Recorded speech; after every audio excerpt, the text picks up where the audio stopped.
Hello friends, welcome to Trading Zone. My name is Narendra.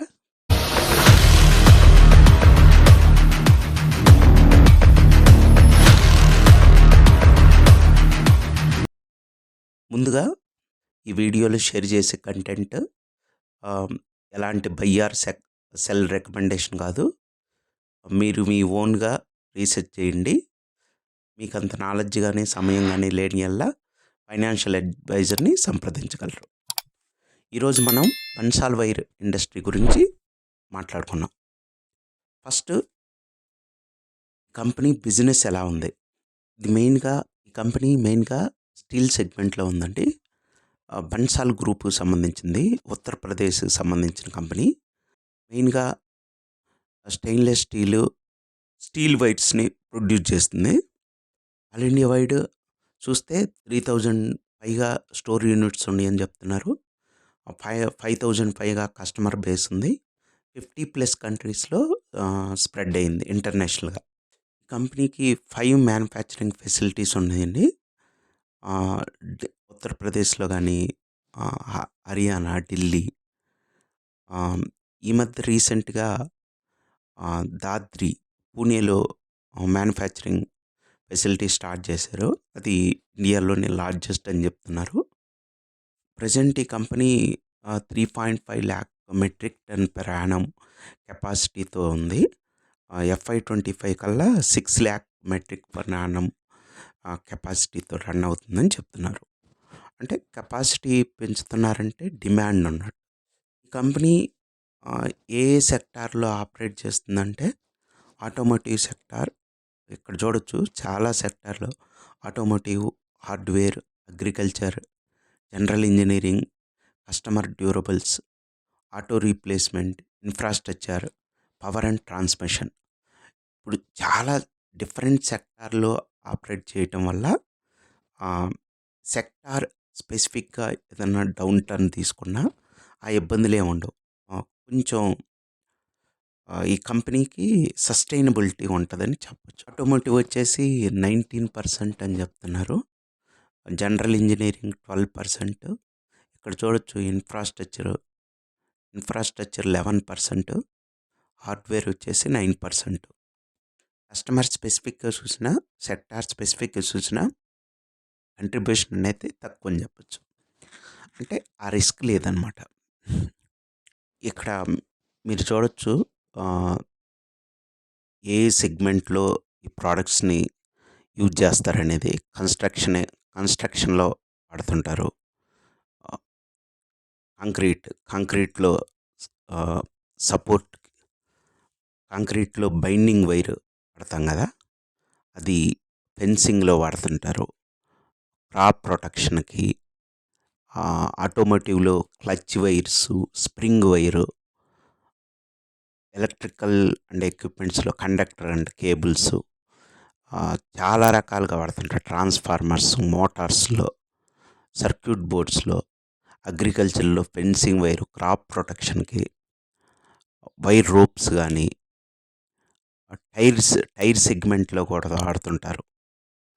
టెక్స్టైలు, packaging ఇండస్ట్రీలో వాడుతుంటారు. Security and డిఫెన్స్లో, government buildings, military, private properties, household, domestic application, చాలా ఇండస్ట్రీస్లో ఈ products use చేస్తారు. కొన్ని సెక్టార్లో లో మార్జిన్ ఉంటుంది, కొన్ని సెక్టార్లో హై మార్జిన్ ఉంటుంది, కొన్ని సెక్టార్లో. అయినప్పటికీ ఓవరాల్గా కొంచెం మార్జిన్ తగ్గినా కానీ సస్టైనబిలిటీ అనేది ఈ ప్రోడక్ట్స్కి ఉంటుంది. అంటే ఇలా చాలా సెక్టార్లో, వేరియస్ సెక్టార్లో ఆపరేట్ చేయటం వల్ల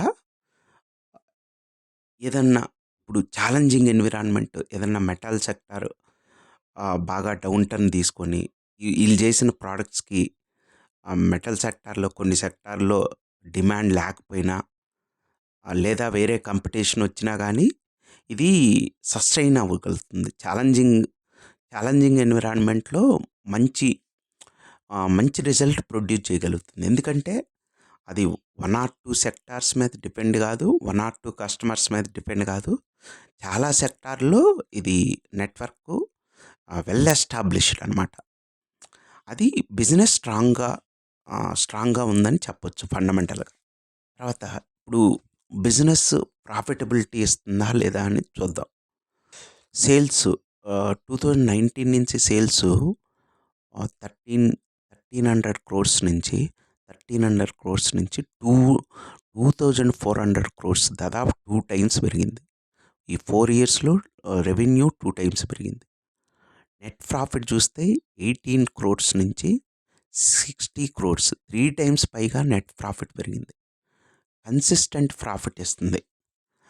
ఛాలెంజింగ్ ఎన్విరాన్మెంట్‌లో కూడా మెయిన్‌గా మనం అబ్జర్వ్ చేయాల్సింది ఈ లాస్ట్ 1 ఇయర్‌గా చైనా ఏదైతే డంప్ చేస్తుందో, చైనాలో ఎకానమీ స్లో అయింది.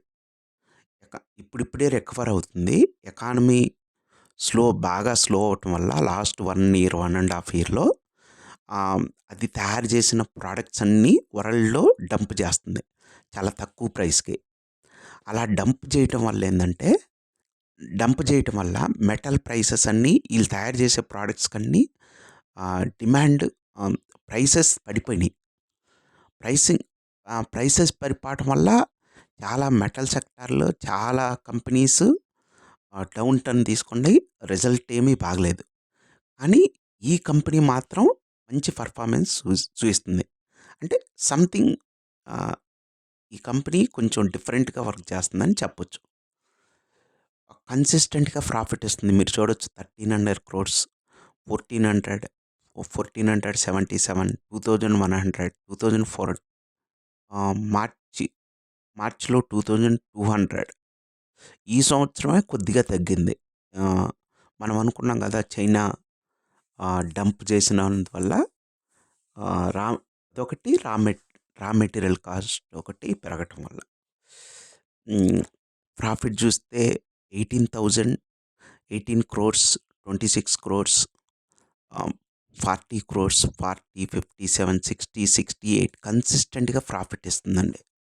మార్జిన్స్ తక్కువే ఉన్నాయి. మనం అనుకున్నాము ఆహ్, లో లో మార్జిన్ కొన్ని సెక్టార్‌లో లో మార్జిన్ వస్తున్నా గానీ ఆపరేట్ చేస్తుంది. లో మార్జిన్ ఉన్నా గానీ వాల్యూమ్స్ ఎక్కువగా ఉంటాయి. అంటే గ్రోత్ ఎక్కువగా ఉంటది. మార్జిన్ వచ్చేది తక్కువ. అలాంటి సెక్టార్‌లో కూడా ఆపరేట్ చేస్తుంది. చాలా వేరియస్ సెక్టార్‌లో ఆపరేట్ చేయటం వల్ల మార్జిన్ తక్కువొచ్చినా గానీ బిజినెస్ సస్టైనబిలిటీ కాగలుగుతుంది. ఛాలెంజింగ్ ఎన్విరాన్మెంట్‌లో కూడా మంచి రిజల్ట్‌ని పోస్ట్ చేస్తుంది. ఓవరాల్‌గా కంపెనీ ప్రోడక్ట్ బావుంది. ఆహ్, ఒకటి మాత్రం గుర్తుపెట్టుకోవాలి. మెటల్ సెగ్మెంట్‌లో మెటల్ సెగ్మెంట్ అనేది సిక్లికల్. ఇప్పుడు రా మెటీరియల్ పెరగటం వల్ల గానీ, డౌన్ టర్న్ తీసుకుందంటే కంపెనీ ఒక్కోసారి 3 ఇయర్స్ ప్రైస్ పెరగదండి. చాలా అది బిజినెస్ రికవర్ కావటానికి 2, 3 ఇయర్స్ పడుతుంది. ఇలాంటి మెటల్ సెగ్మెంట్‌లో ఇన్వెస్ట్ చేసే ముందు అదొకటి మాత్రం ఆలోచించుకోవాలి. ఇది బిజినెస్ సిక్లికల్ అన్న విషయం ఆలోచించుకోవాలి. ఇది ఈ కంపెనీకొచ్చేసరికి బిజినెస్ సిక్లికల్ అయినా గానీ ఛాలెంజింగ్ ఎన్విరాన్మెంట్‌లో సస్టైన్ అవ్వగలుగుతుంది. ఫ్యూచర్ అవుట్‌లుక్ ఎలా ఉందో చూద్దాం నెక్స్ట్ 2, 3 ఇయర్స్‌లో. మేనేజ్మెంట్ ఆప్టిమిస్టిక్‌గా ఉన్నారు. కెపాసిటీ ఇంక్రీజ్ చేస్తున్నారు. స్పెషాలిటీ వైర్ వర్టికల్‌లో ఎక్స్‌పాండ్ చేస్తున్నారు కొన్ని సెగ్మెంట్‌లో. కెపాసిటీ ఇంక్రీజ్ చేస్తున్నారు. 6,00,000 metric ton per annum capacity ఉండబోతుందని చెప్తున్నారు. దాదాపు లాస్ట్ ఇయర్‌కి డబుల్ చేస్తున్నారు కెపాసిటీ. మళ్ళా ఇక్కడ చూసినట్టయితే హై మార్జిన్ ప్రొడక్ట్స్ ఎక్స్‌పాండ్ చేస్తున్నారు. ఓవరాల్ కెపాసిటీ 6,00,000 టన్‌కి రీచ్ అవుతామని చెప్తున్నారు FY 25లో. ఇదొకటి పాజిటివ్ సైడ్ నుంచి చూస్తే వెల్ ఎస్టాబ్లిష్డ్ మంచి మార్కెట్ పొజిషన్ ఉందని చెప్పొచ్చు. నెగెటివ్ సైడ్ చూసినప్పుడు స్టీల్ కంపెనీస్ కెపాసిటీ ఎక్స్పాన్షన్‌ని తగ్గించుకునే అవకాశాలున్నాయి. ప్రైస్ చాలా తగ్గిపోయింది. అవుట్‌పుట్ తగ్గినప్పుడు ఇదొక రిస్క్ అండి. ఇది ఇన్వెస్ట్ చేసే ముందు ఆలోచించుకోవాలి. అవుట్‌పుట్ ప్రోడక్ట్ ప్రైస్‌లు ఎప్పుడైతే తగ్గిపోతాయో వాళ్ళు కెపాసిటీ ఇంకా ఎక్స్‌పాండ్ చేయరు. ఉన్న కెపాసిటీ తోటే నడిపిస్తారు. ఎందుకంటే అవుట్‌పుట్ ప్రొడక్ట్స్ తయారు చేసే ప్రొడక్ట్స్‌కి ప్రైస్ లేనప్పుడు వాల్యూమ్ నడుస్తుంది గానీ ప్రైస్ లేదు. ప్రైస్ లేనప్పుడు పెద్దగా బిజినెస్ లేనంత కెపాసిటీ ఎక్స్‌పాండ్ చేయరు. ఇదొక రిస్క్ అయితే కనపడుతుంది. ఎలా ఉండబోతుందో చూడాలి. ఈళ్ళేమో కెపాసిటీ ఎక్స్‌పాండ్ చేస్తామని చెప్తున్నారు. ప్రెజెంటు చైనా డంప్ వల్ల ప్రొడక్ట్స్ అన్నీ డిమాండ్ తగ్గిపోయినాయి. చూడాలి ఎలా ఉంటదో. ఇదొక రిస్క్ అయితే గుర్తుపెట్టుకోండి. అండ్ లాస్ట్ 2 ఇయర్స్‌గా ఎక్స్‌పోర్ట్ వచ్చేసి ఆహ్, ఎక్స్‌పోర్ట్ వచ్చేసి తగ్గింది. ఇక్కడ చూడొచ్చు FY 22లో 16% ఉంది. 14%, 11%, రీసెంట్‌గా 10%కి ఎక్స్‌పోర్ట్ తగ్గింది. లాస్ట్ 2 ఇయర్స్‌లో ఇజ్రాయెల్, ఇరాన్ గాని ఈ వార్ ప్రభావం వల్ల ఆహ్, ఈ ఈ ఎక్స్‌పోర్ట్ డిమాండ్ తగ్గింది. అదేనండి. ఇంకా రిస్క్, రిస్క్ గురించి ఆలోచిస్తే ఒకటి cyclical sector. Present China dump వల్ల అవుట్‌పుట్ ప్రొడక్ట్స్ అన్నీ ప్రైస్ తగ్గిపోయినియి. లాస్ట్ 3, 4 ఇయర్స్ లోకొచ్చింది ప్రైస్. స్టీల్ ప్రైసెస్ అన్నీ. నెక్స్ట్ దీని దీని పరంగా గవర్నమెంట్ ఆఫ్ ఇండియాకి ప్రపోజల్ చేస్తున్నారు. చైనా నుంచి వచ్చే ప్రొడక్ట్స్ పైన ఇంపోర్ట్ టాక్సెస్ ఇంప్లిమెంట్ చేయాలని. ఇంకోటి చైనా నుంచి వచ్చే ప్రొడక్ట్స్ మీద కొంత ట్యాక్స్ ఉంది. అది ట్యాక్స్ తగ్గించుకోవటానికి ఏం చేస్తుందంటే ఉండే కదా వియత్నాము అలాంటి దేశాల నుంచి వియత్నాంకి మనకి ఎఫ్‌టిఏ నడుస్తుందండి. అంటే ఫ్రీ ట్రేడ్ అనమాట. అంటే ఎలాంటి ట్యాక్స్‌లు ఉండవు. వియత్నాం దగ్గర నుంచి మనం ఇంపోర్ట్ చేసుకున్నా, ఎక్స్‌పోర్ట్ చేసుకున్నా ఎలాంటి ట్యాక్సెస్ ఉండవనమాట. ఫ్రీ ట్రేడ్ అగ్రిమెంట్ అంటారు. చైనా ఏం చేస్తుందంటే తెలివిగా నేరుగా ఇండియాకు పంపకుండా చైనా గూడ్స్ వియత్నాంకి తీసుకొచ్చి వియత్నాం నుంచి ఇండియాకు పంపిస్తుంది. అంటే ఆహ్, వాటి ప్రొడక్ట్స్‌కి ట్యాక్స్‌లేముండవు. ఇక్కడ తక్కువ ప్రైస్‌కి డంప్ చేసేస్తుందనమాట. అదొక ఇష్యూని కూడా ఈళ్ళు గవర్నమెంట్ ఆఫ్ ఇండియా కేర్ తీసుకొని సాల్వ్ చేయగలగాలి. లేదంటే మన ఇండియాలో తయారయ్యే మ్యానుఫ్యాక్చరింగ్ కంపెనీస్‌కనేది ఇబ్బందనమాట. అదొకటి 2 విధాలుగా ఆహ్, ఇప్పుడు ఈ 2 సార్ట్ ఔట్ అయ్యి పరిస్థితి గనక మెరుగుపడితే మళ్ళా కంపెనీ ఇప్పుడున్న దాని మీద మంచి, మంచి రిజల్ట్స్, మంచి ప్రైస్ అప్రిషియేషన్ అనేది వస్తుంది. ఒకవేళ గనక ఇదే కంటిన్యూ అయ్యి, ఇదే ఇలా నెక్స్ట్ 1 ½ ఇయర్ గనక కంటిన్యూ అయితే మాత్రం ఇబ్బందే. ఇదొక రిస్క్ అయితే ఇన్వెస్ట్ చేద్దాం అనుకుంటున్నారో ఈ కంపెనీలో ఇదొకటి ఆలోచించుకోవాలి.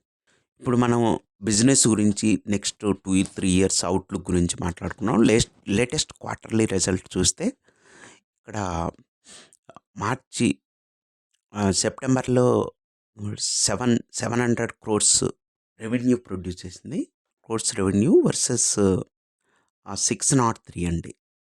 ఇక్కడ net profit 33 versus last year same quarter చూస్తే 18 క్రోర్స్. ఇయర్ రెవెన్యూ దగ్గరగా 37% ఇయర్ ఆన్ ఇయర్ ఇంక్రీజ్ అయిందండి రెవెన్యూ. రెవెన్యూ 15% అబోవ్ అయితే చాలా మంచి రిజల్ట్ ఇచ్చినట్టు. ఎబిటా చూసినట్టయితే ఆపరేటింగ్ ప్రాఫిట్ మార్జిన్ 74%గా ఇంక్రీజ్ అయింది. ప్రాఫిట్ ఆఫ్టర్ ట్యాక్స్ వచ్చేసేసి నెట్ ప్రాఫిట్ 120% దగ్గరగా ఇంక్రీజ్ అయింది. ఎక్సలెంట్ రిజల్ట్ అని చెప్పొచ్చు.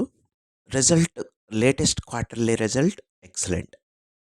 ఇప్పుడు మనం ఫండమెంటల్‌గా కొన్ని రేషియోస్ చూద్దాం. కంపెనీ స్మాల్ క్యాప్‌లో ఉందండి. 7,000 క్రోర్స్.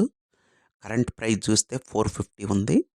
52 వీక్ హై 504 అండ్ 52 వీక్‌లో 325. అంటే 52 వీక్‌కి హైకి దగ్గరగా ఉంది.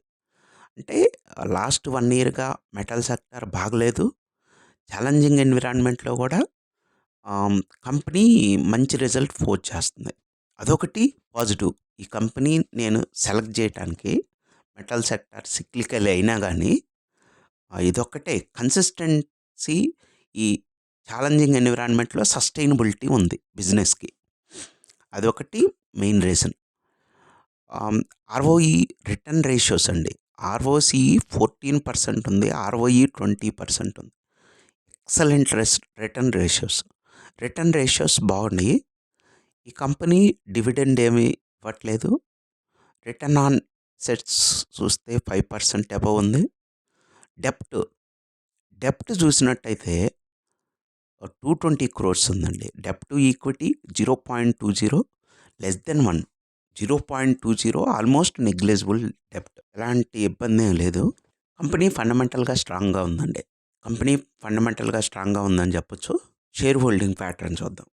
షేర్ హోల్డింగ్ ప్యాటర్న్ చూస్తే ప్రమోటర్స్ దగ్గరగా ఈ లేటెస్ట్ క్వార్టర్‌లో 77% ఉందండి ప్రమోటర్స్. లేటెస్ట్‌గా ఇంకా ఇంక్రీజ్ చేశారు కొద్దిగా. మీరిక్కడ చూడొచ్చు 77.97-77.99 లేటెస్ట్‌గా కొద్దిగా ఇంక్రీజ్ చేశారు. ప్రమోటర్స్ బై చేస్తున్నారు. ఎఫ్ఐఐస్ 2.3 నుంచి 2.91 ఎఫ్ఐఐ స్టేక్ ఇంక్రీజ్ చేశారు. డిఐఎస్ 13% నుంచి 14%. నీకు ఎఫ్ఐఐస్, డిఐఎస్ పబ్లిక్ హోల్డింగ్ తగ్గిందండి. ఎఫ్ఐఐస్, డిఐఎస్, ప్రమోటర్స్ అందరూ బుల్లిష్‌గా ఉన్నారు దీని మీద. ఇది నాకు చాలా ఇంట్రెస్టింగ్‌గా అనిపించింది ఇక్కడ. ఈ కంపెనీని ఈ టైంలో సెలెక్ట్ చేయటానికి. మనం ఒక కంపెనీ అనుకున్నాం. అది బిజినెస్ బాగుంది. అన్నీ బాగుందనుకున్నాం. ప్రమోటర్సు, ఎఫ్ఐఐస్ చాలా స్ట్రాంగ్‌గా ఉన్నారు ఈ కంపెనీ మీద. నెక్స్ట్ ఈ 4, 5 ఇయర్స్‌లో కంపెనీ మంచి ప్రాఫిట్ ఇస్తుందని చాలా చాలా స్ట్రాంగ్‌గా ఉన్నారన్నమాట. ఇప్పుడు చార్ట్ చూద్దాం. చార్ట్ చూస్తే 450, 440 లెవెల్స్‌లో సపోర్ట్ కనపడుతుందండి. 440 లెవెల్స్ సపోర్ట్ దగ్గర నుంచి బౌన్స్ బ్యాక్ అవుతున్నట్టుగా అనిపిస్తుంది. 450 లెవెల్స్‌లో 450 is the right by point అని నేను అనుకుంటున్నాను.